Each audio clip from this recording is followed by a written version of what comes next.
बघेल जी, श्री राजीव शुक्ला जी, श्री प्रताप सिंह बाजवा जी, श्री मुकेश अग्निहोत्री जी, श्री सतपाल रायजादा जी, श्री सुदर्शन बबलू जी, श्री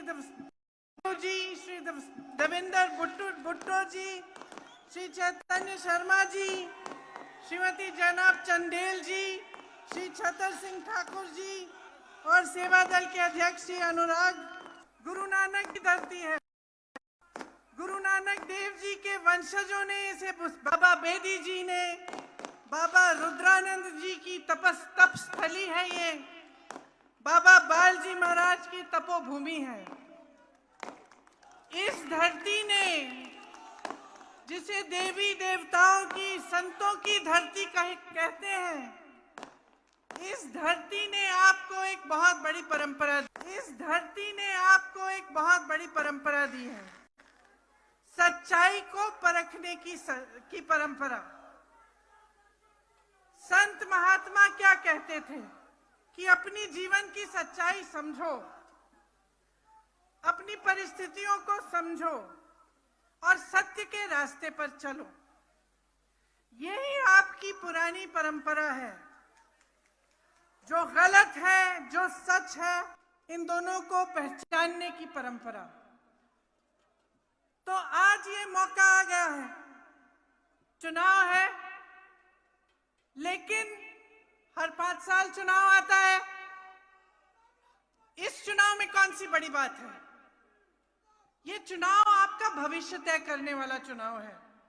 आप यहां इतनी जोर से नारा दे रहे हैं, जब जब ओपीएस का नाम उठता है आप नारा देते हैं, आप तालियां बजाते हैं। क्यों? क्यों? क्योंकि ये आपकी मांग है, ये आपकी मांग है जो ठुकराई जा रही है। अगर ये कांग्रेस के प्रदेशों में ये मांग पूरी हो सकती है, अगर पुरानी पेंशन आपको मिल सकती है कांग्रेस के प्रदेशों में, तो बाकी प्रदेशों में क्यों नहीं मिल रही है? इस सच्चाई को समझिए। बीजेपी, भाजपा आपके प्रदेश में 5 साल से राज कर रही है। इनके नेता आते हैं, कहते हैं फिर से वोट दीजिए, डबल इंजन की सरकार चलेगी। कहते हैं कि नहीं कहते हैं? बताइए। तो कभी आपने सोचा है कि अभी कह रहे हैं डबल इंजन की सरकार, पिछले 5 सालों में कहां थी? पिछले 5 सालों में क्या नहीं थी डबल इंजन की सरकार? थी ना। क्या हुआ? तेल भरना भूल गए शायद। इंजन में तेल नहीं गया, क्योंकि देश का सारा तेल बड़े दे रहा है। पहचानिए सच्चाई को। आज ये नौजवान जो यहाँ पे खड़े हैं, बताइए कितनों को रोजगार मिला है पिछले 5 सालों में? मिला है आपको रोजगार? नहीं मिला ना। तो सरकार का सबसे पहला कर्तव्य क्या होता है जनता के प्रति? सबसे पहला कर्तव्य क्या होता है जनता के प्रति? नौकरी सबसे बड़ा।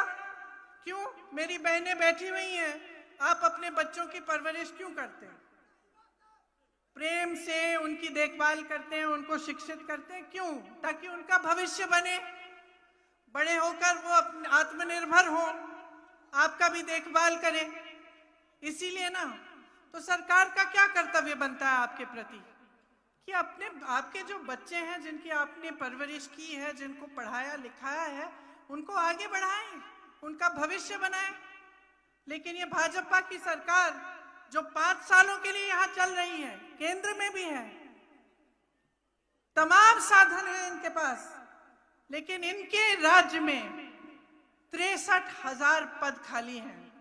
63,000 रोजगार, नौकरियां खाली हैं। यहाँ इसी सभा में हजारों युवा मुझे दिख रहे हैं जिनको रोजगार नहीं मिला। क्यों नहीं दिया आपको? खाली क्यों रखे हैं ये पद?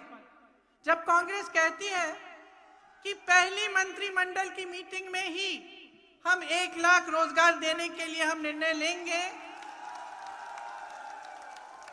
तो इनके नेता क्या कहते हैं? कहते हैं कि ये हो ही नहीं सकता, हो ही नहीं सकता। अच्छा, तो फिर छत्तीसगढ़ में कांग्रेस की सरकार ने कैसे कर डाला? आज छत्तीसगढ़ में सबसे कम बेरोजगारी की दर है। कैसे? क्योंकि हमारी सरकार ने 5 लाख रोजगार दिए 3 सालों में। राजस्थान में कांग्रेस की सरकार है, 1,30,000 नौकरियां दी हैं और यहाँ 63,000 पद खाली पड़े हैं। रोजगार लें, अपने परिवारों की देखभाल करें, पैसे कमाएं और वो इच्छाएं पूरी नहीं हो रही हैं, इसलिए भटक रहे हैं और नशा फैलाया जा रहा है, लेकिन रोजगार नहीं दिया जा रहा है। ये सच्चाई है यहाँ की कि 30 लाख आबादी है यहाँ युवाओं की लगभग, और 15 लाख बेरोजगार हैं। 15 लाख बेरोजगार हैं, आप हजारों पद खाली रख रहे हैं, आप नौकरियां नहीं दे रहे हैं। ये है सच्चाई। अग्निवीर को देखिए, कैसा स्कीम है, आप जानते होंगे। आप माताएं अपने बेटों को भेजते हैं सरहद पे देश की रखवाली करने के लिए, और ये लोग क्या कर रहे हैं? सेना को ठेके पे दे रहे हैं। कह रहे हैं कि सेना की जो भर्ती है वो भी ठेके पे होगी, 4 साल बाद 75% लड़के वापस आ जाएंगे। फिर क्या करेंगे? किसी के ऑफिस में काम करेंगे, कहीं नौकरी ढूंढते हुए भटकेंगे। तो यहाँ के पहले कम से कम 4,000 लोग सेना में भर्ती होते थे। अब जो नया नियम आया है उसके जरिए मात्र 400-500 सेना में जा पाएंगे, और उनमें से भी 75% वापस आ जाएंगे 4 साल बाद। आप सोचिए कि इन लोगों की नीयत क्या है। बहुत स्पष्ट है, सत्ता में रहने के लिए चुनाव के समय आपके सामने कुछ भी कह डालेंगे, कुछ भी कह डालेंगे, कैसे कैसे बड़े बड़े वादे करेंगे, लेकिन जैसे ही चुनाव चले जाता है आपको भूल जाते हैं। जैसे ये सब बातें खत्म, प्रचार खत्म, जैसे अग्निहोत्री जी कह रहे थे कि हेलीकॉप्टरों में पैसे ला रहे हैं, एम्बुलेंस में शराब आ रही है। अगर ये सच्चाई है तो आप सोचिए कि पैसों से चुनाव नहीं जितवाएंगे आप, कि आप अपने भविष्य के आधार पर अपना वोट देंगे। आप शिक्षित हैं, समझदार हैं। अग्निहोत्री जी ने कहा इंदिरा जी ने ये प्रदेश बनाया, लेकिन इंदिरा जी हमेशा कहती थी हिमाचल प्रदेश की जनता ने हिमाचल प्रदेश को बनाया है। भरोसा था आप में और आप उन पर भरोसा करते थे। इसीलिए परमार जी जैसे, वीरभद्र सिंह जी जैसे नेता आपको मिले, आप ही की जमीन से उभरे। अग्निहोत्री जी को देखिए, दिन रात आपके लिए एक करते हैं, सुबह शाम आपके लिए काम करते हैं। नेता प्रतिपक्ष हैं, विपक्ष में होते हुए आपकी आवाज दिन रात उठाते हैं।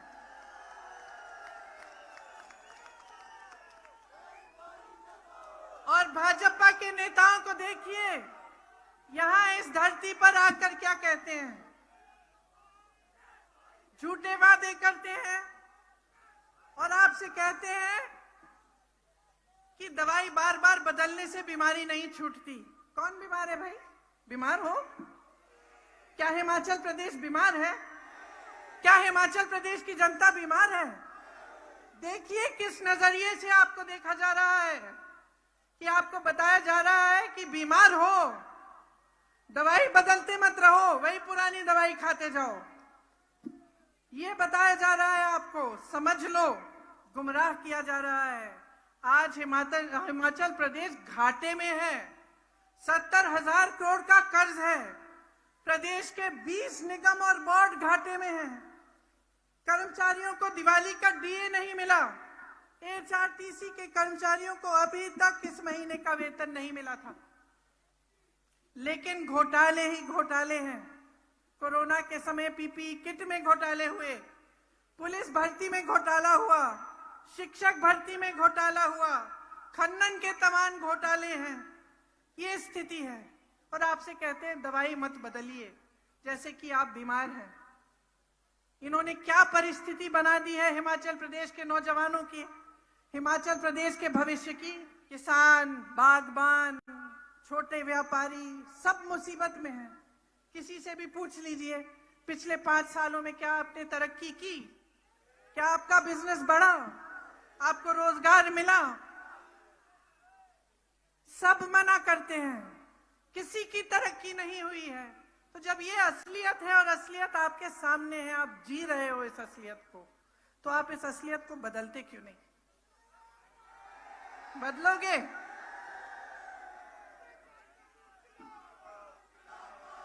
ये प्रदेश आपने बनाया है, आपने बनाया अपनी मेहनत से।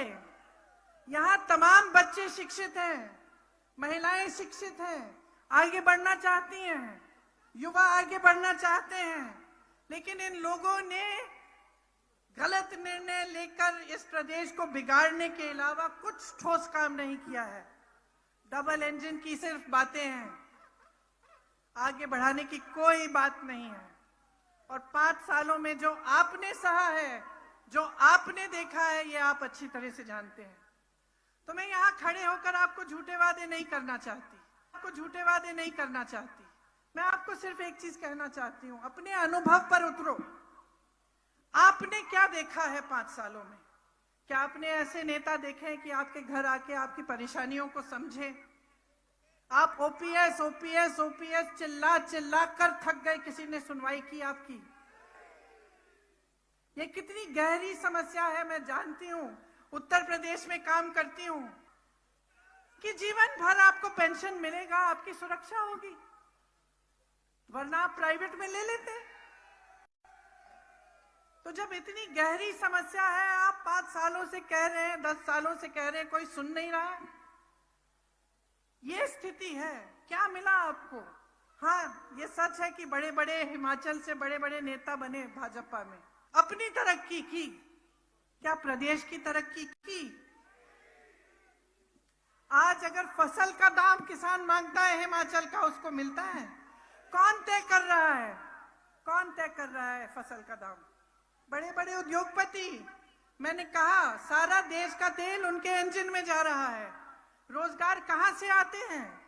जो पीएसयू थे, जिससे तमाम रोजगार मिलता था, किसको बेच दिए? अपने बड़े बड़े उद्योगपति मित्रों को। जो आपकी संपत्ति है, देश की संपत्ति है, वो उनको बेच दिया। आज अगर आपके फसल का दाम तय करते हैं तो वो करते हैं, किसान नहीं करता है। तो आप समझिए, बार बार मैं सिर्फ यही आग्रह करती हूँ, शिक्षित हो, समझदार हो, बहुत विवेक है आप में। जो संघर्ष में जीवन आपका है, किसी नेता का नहीं है, गलतफहमी में मत होना, किसी नेता का नहीं है। सब नेता आराम में रहते हैं। 5 साल बाद अगर बदलोगे नहीं ना, तो आराम करते रहेंगे, आपको भूल जाएंगे। यही होती, ये देखिए, सत्ता में होने से अहंकार बहुत होता है, आप जानते हैं। तो अगर बदलाव नहीं लाओगे तो वही 5 साल जो आपने भुगते हैं, उससे बुरा भुगतोगे 5 सालों में। कांग्रेस के नेताओं को देखो क्या किया। परमार जी ने कितना काम किया हिमाचल के लिए। वीरभद्र सिंह जी ने शिक्षा के संस्थानों का जाल बिछाया। इंदिरा जी की मदद के साथ यहाँ पे जब हिमाचल प्रदेश बना, तो आप सबको आगे बढ़ाने की पूरी कोशिशें हुई। चाहे यहाँ IIIT लगा, चाहे तमाम संस्थाएं बनाई गई, चाहे अस्पताल हो, चाहे कुछ भी हो, तमाम काम। आपने पुल का जिक्र किया, सबसे बड़ा पुल, सबसे लंबा पुल, वो भी कांग्रेस के नेताओं ने बनवाया।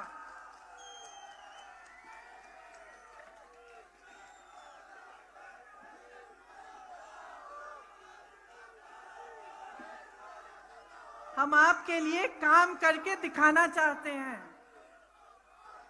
मैंने कहा कि पहले मंत्रिमंडल की मीटिंग में 1 लाख रोजगार तय करेंगे, लेकिन 5 सालों में हमारा वचन है कि 5 लाख रोजगार देने का पूरी कोशिश करेंगे। आपने हर घर लक्ष्मी योजना के बारे में सुना होगा। मैं जानती हूं आप कितना मेहनत करती हो। मैं जानती हूं मेरी बहनों, पूरा समाज का बोझ आपके कंधों पर है, आप आप बच्चों की परवरिश करते हो, मेहनत करते हो, घर में, खेती में, नौकरी करते हो, सब कुछ करते हो। जो महिला नौकरी करती है वो फिर भी घर आकर खाना पकाती है, क्यों आप नहीं करते? हाँ, मम्मी खाना परोस के देती है ना जब घर आते हो। कभी सोचा है कितना मुश्किल जीवन होता है, कितना संघर्ष होता है माताओं का, बहनों का?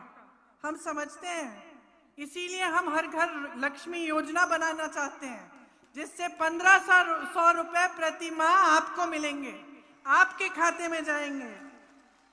हर विधानसभा में 4 इंग्लिश की पाठशाला बनाना चाहते हैं। आर्मी से रिटायर होकर आए सर्विसमैन के लिए आरक्षित सभी पदों को भरने की योजना है। यहां कांग्रेस ने कई औद्योगिक क्षेत्र बनाए, उनका विकास कराने का काम हम करना चाहते हैं, रोजगार पैदा करना चाहते हैं। ऊना और आसपास के जो इलाके हैं, यहाँ पर खास आध्यात्मिक टूरिज्म, मतलब स्पिरिचुअल टूरिज्म के केंद्र के रूप में यहाँ को हम विकसित करना चाहते हैं, ताकि जो दर्शन करने आए उसको पूरी सुविधा मिले, लेकिन आप सबको इससे रोजगार भी मिले। ऊना गुरु नानक देव जी की वंशजों की भूमि है। गुरु नानक जी ने सच्चा सौदा का विचार दिया था ना? सच्चा सौदा का मतलब क्या होता है? जिसका है वो उसको मिलना चाहिए। सबसे बड़ी प्राथमिकता गरीबों की होनी चाहिए, जरूरतमंदों की होनी चाहिए, और यही कांग्रेस पार्टी का सिद्धांत है, यही महात्मा गांधी का सिद्धांत था, यही इंदिरा गांधी का सिद्धांत था, और यहाँ मंच पे खड़े हुए जितने भी नेता हैं, यही उनका सिद्धांत है।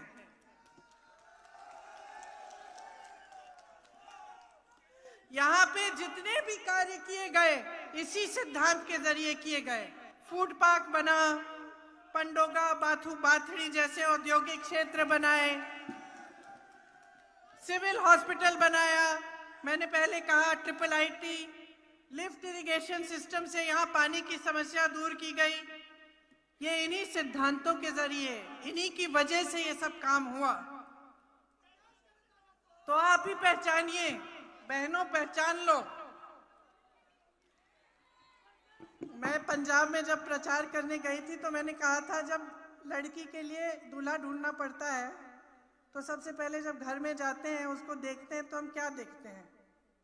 उसकी नीयत क्या है? अच्छा लड़का है, सही नीयत है कि नहीं, यही देखते हैं ना। तो इसी तरह से अपने नेताओं में और अब जो जितने भी राजनीतिक दल हैं उनमें पहले नीयत देखिए, नीयत क्या है।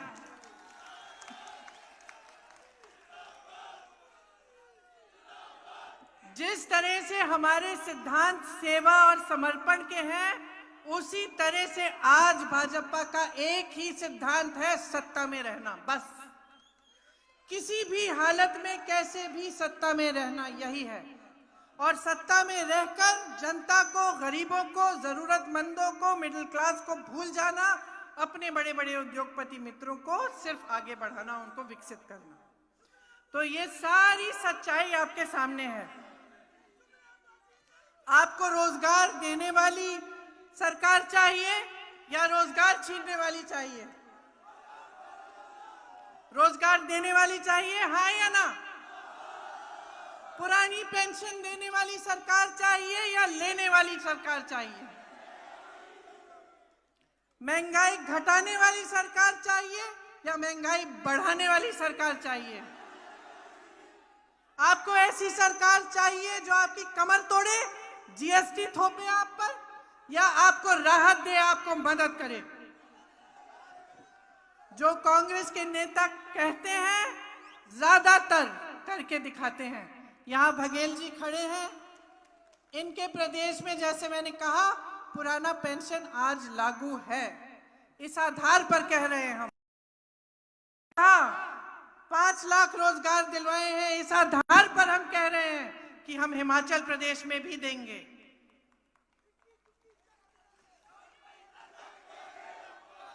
देखिए, जब भी हम ये बातें करते हैं तो छोटे से छोटा भाजपा का नेता लेकर बड़े से बड़े तक कहता है कि नहीं हो सकता, रोजगार बना नहीं सकते, महंगाई कम होगी नहीं, ये जो ओपीएस कह रहे हैं इसके लिए पैसे नहीं है। तो भैया अगर कुछ नहीं कर सकते तो सत्ता में क्यों आए? ना आए, फिर फायदा क्या है आपके लिए? अगर ये आपको रोजगार नहीं दे सकते, आपका भविष्य नहीं बना सकते, यहाँ बैठे नौजवानों की मदद नहीं कर सके, इनको विकसित नहीं कर सकते, सड़कें नहीं बनाएंगे, ओपीएस नहीं दिलवा सकते, महंगाई घटा नहीं सकते, तो फिर किस काम के हैं? किस काम के हैं बताइए? फिर इनकी फोटो पोस्टर पे छाप लीजिए, वोट कांग्रेस को दीजिए और खदेड़ दीजिए इनको। बताइए इस चुनाव में क्या कांग्रेस आ रही है कि नहीं? मेरे साथ कहिए, आ रही है, आ रही है, आ रही है। और इस बार अपने लिए वोट दो, सोच समझकर, अपने विवेक से, अपने भविष्य के लिए, अपने बच्चों के भविष्य के लिए अपने लिए वोट दो। किसी की बातों में गुमराह मत होना। अपने भविष्य को बनाने के लिए, रोजगार दिलवाने के लिए, महंगाई घटाने के लिए, ओपीएस लागू करने के लिए, 1500 रुपए हर माह पाने के लिए वोट दो अपना। कांग्रेस को जिताओ, हिमाचल प्रदेश को जिताओ। जय हिमाचल, जय हिंद, जय हिंद, जय हिंद। धन्यवाद।